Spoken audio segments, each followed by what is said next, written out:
Retail employees of Reddit. What are your Black Friday horror stories? I've thrown one punch in my life. It was on Black Friday. So it was the year the 360 came out. I was standing in line to get some external hard drive next to the video games. And there was this 11-ish-year-old kid with a woman in her 60s. He was waiting for his 360 bundle. Woman before him had gotten the last one, size all around. Then he says nope, one more, and begins the motion of handing it to the kid, and this guy comes out of nowhere and pushed the older woman and the kid. The kid hit his face on the edge of a video game rack, you know, the one with the metal and plastic dividers. At 19 years old, I don't know what came over me, but I instantly swung for the dude's head and caught him right in the temple, sending him into a Keurig tower in the middle of the aisle. Everyone froze, including me. Guy had dropped the 360 and got up and walked away. I slid it with my foot to the kid and he didn't say anything either.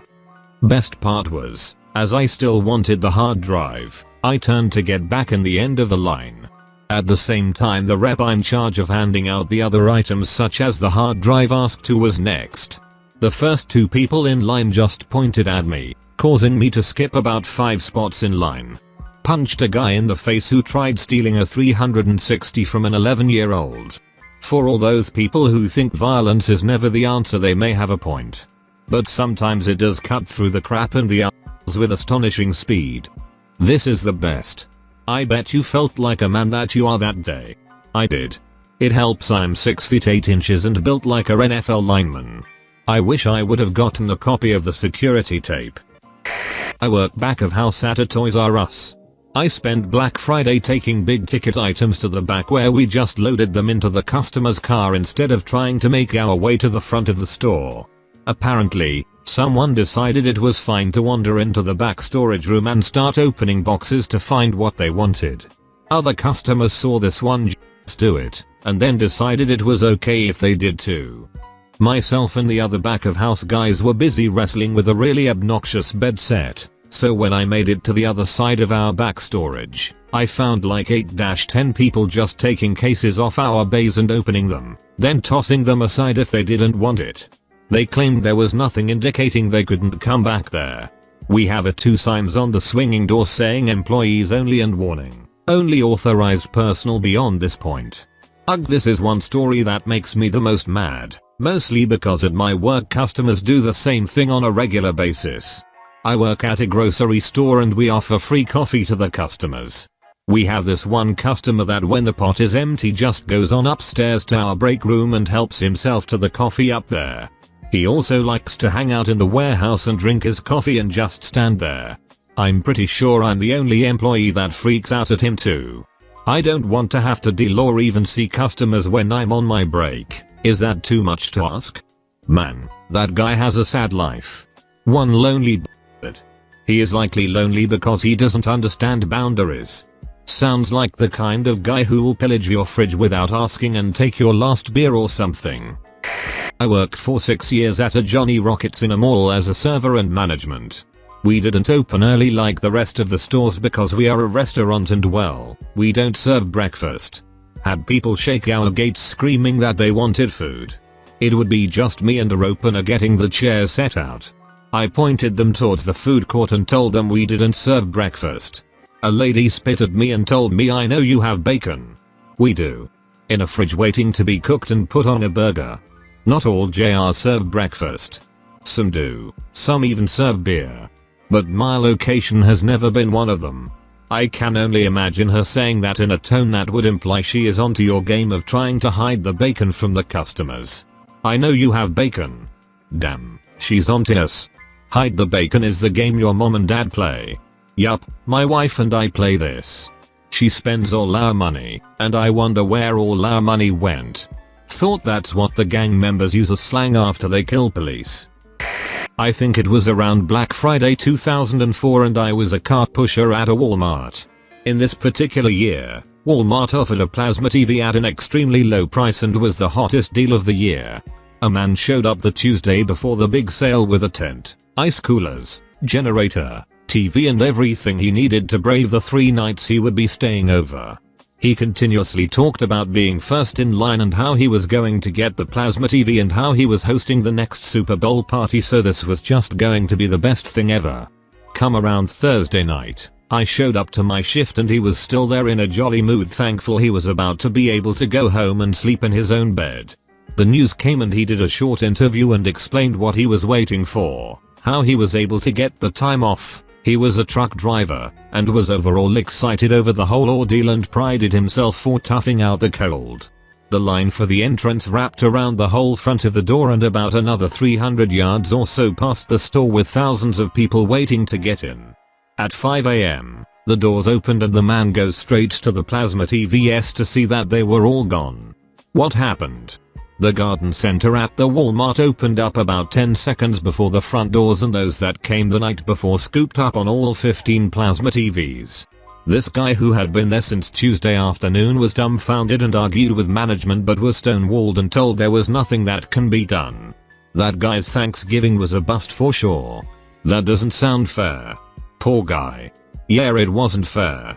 The next few years I noticed that people would receive bracelets while they were in lines for the bigger ticket items, which keeps it a little less stressful. Genius. I know what I'm doing this Black Friday. Walmart story time. A couple years ago when the sale started, there was a surge of people trying to get their stuff. One lady got knocked down and her pen went straight into her neck, thankfully missing the jugular. The f***ed up part is no one tried to help, they just walked over her to get their deal items. An associate that saw it happen had to stand over her to protect her from getting trampled. When the ambulance crew arrived, they had to literally shove people out of the way because no one would move. People suck. I thought you were going to end it with the ambulance crew arriving, and they walked over her too and went straight to get the leftover deal items. Ha ha ha, now that would have been a sight to see. Okay mom, we are going to place you onto the holy shit, bachelor chow is off 70%. Out of my way, losers. And, holy shit, these candles are also 80%. Wait here MAAM. My house will smell like midnight pomegranate when I'm done. Now with flavor. I haven't told this story in a while, so I worked for Mrs. Fields Cookies in my local mall during Black Friday back when I was in high school. Our manager got called to a store in a different city because a manager had very severely hurt themselves melting chocolate for their chocolate dipped cookies. I end up having to work for the majority of the day with an equally lazy buddy of mine, slinging cookies and taking orders for cookie cakes while the mall was packed. Around 4 in the afternoon, and about $1,600 in sales, a gentleman in a button-down Mrs. Fields Cookies shirt comes to our counter telling us he had to do a midday drop for us for whatever money we had taken in the day. I let him in the back. He tinkers for a second on the computer and ends up taking our deposits. So now it's now before closing time. My boss is now back to our location to help us close. He starts going through our paperwork and money and realizes we are about $1,600 short. I explained to him that Mr. So-and-so came down to our location to do a midday drop since he didn't work. He told me Mr. So-and-so doesn't exist and calls the corporate office. It turned out this guy had gone to over a dozen Mrs. Fields in the area and robbed over $10,000 worth of money. They never figured out who it was. I ended up being fired over it with my buddy. We stole a giant cookie cake as compensation. Worth it. I worked for a Mrs. Fields that got robbed midday Black Friday by a master criminal. This person figured out that if you act as though you hold authority, an awful lot of people will just go with it. On days after I had interviews, I would spend time in GameStop or Best Buy. I would always be asked if I was there for inspection or for tours around the store. People get stupidly nervous if a man with a suit shows up. Here in Michigan, we have a store called Meijer. According to Wikipedia, it's a hypermarket. Basically imagine what you'd get if you ordered a Walmart. Holy evil. Everything from groceries to pharmaceuticals to electronics, but they become part of the community instead of stamping it out. Anyway, Meijer's predominant color scheme is based in red, with white accents and a little bit of blue. I did a little shopping after I left the office one day, and I just so happened to have chosen black slacks, a solid red shirt, a solid white tie, and a white belt that morning. Hell, to top it all off, I had a blue badge hanging on my belt from my actual job. It took me about a half hour to realize why all of the employees I passed were conspicuously straightening their posture and trying to shuffle around looking busy, while avoiding eye contact. Apparently, half of actually having authority is just conveying the illusion that you do. I was a GameStop worker when the Wi-Fi came out. The second we unlocked the doors, it was a riot. People were fighting one another, swearing, crying, just about everything. People were so desperate, when people managed to get one, somebody would throw the other person to the ground and buy it. So sad. I went to the midnight release of the Wi-Fi at Walmart.